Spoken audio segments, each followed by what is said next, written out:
Good morning. I'm Jake Bapps, the archivist here at the Gene Lloyd Cooper Archives located on the third floor of the Greer Museum here on the Rio Grande campus. Today, we're going to talk about the self-help plan that Rio Grande had between 1937 and 1952. Going back, though, to 1911, Rio Grande was starting to feel the need for more money. Cornelia Atwood's estate had been drained somewhat, and in 1911, to get further help, Rio Grande aligned itself with the Northern Baptist Convention, becoming a Baptist-affiliated school. This worked well until the 1930s. Then you had the Great Depression, which added to the problems of the school. You had an ill-fated decision by the school itself to become just a junior college and no longer offer 4 years degrees. And by 1933, there was serious talk of either closing the school or moving the school to some other location. In 1937, the plan was made to raise money by something called the Forward Movement. This was a plan that Rio Grande would have programs where the students could work, and by working they could help pay their tuition, and also the money from the proceeds would go to help the school. The Northern Baptist Convention thought this was a wonderful idea and went all along with it. In 1938, at the urging of the Northern Baptist Convention, Rio Grande bought the farm from Harry Wood. As you see, this is a student newspaper dated May 23rd, 1938. Rio Grande buys Wood Farm. They acquired 300 acres, and they decided to set about using the farm to supply student labor and also as a way to raise money for the school. The self-help plan was a very great idea. It modeled very much upon Berea College. The students would work and pay their tuition, make some extra money, and the school would profit from it. And in the beginning, it worked very well. 1938, 39, 40, it was a great idea. As part of the self-help plan, Rio Grande is very unique. In 1939, there was a need for a new building, and so the students, mainly student labor, they built Haining Hall, located now across from the High Valley Bank with what you now know as the Haining Hall parking lot.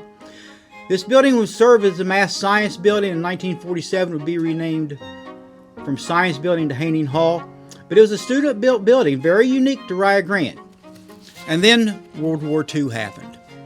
One newspaper account at the time said, talking about the state of Rio Grande, said the Japanese may have well dropped bombs on Rio Grande as well as Pearl Harbor. They did so much damage to the school. What happened was the male population was depleted. The entire student body was depleted. By 1944, there were only 33 students enrolled in school. What had been a healthy, prosperous self-help plan, supplying jobs to many people, and also a prosperous farm, by which time a dairy had started. Rio Grande had its own dairy, supplied milk as far away as Huntington, West Virginia on a daily basis.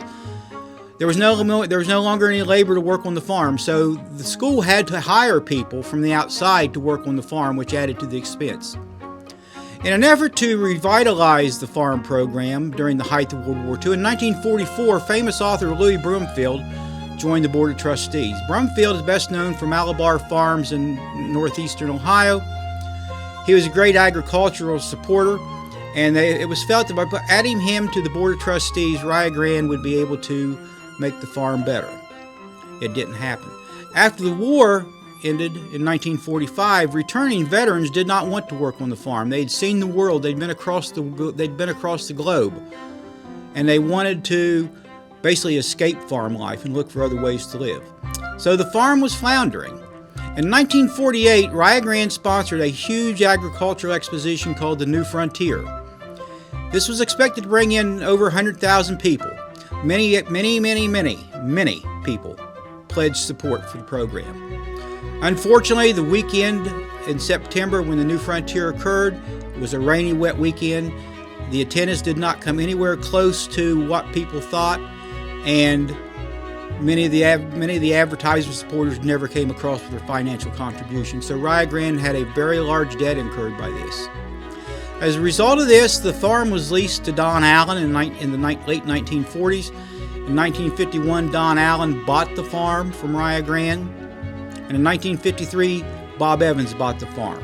And as you know, it became the Bob Evans Farm. It all started as a wonderful idea to help Rio Grande financially and to aid students, but because of circumstances, mainly World War II, the farm seemed doomed to failure. In 2018, Bob Evans returned the farm to the college, to the university. And in 2022, we've started a new agricultural program in conjunction with the High Estate. So, Rio Grande is back in the farm business. The Northern Baptist Convention is no longer. The Association of the Baptist Church was broken in 1952. But still, Rio's here, and we're going to stay. Go Rio.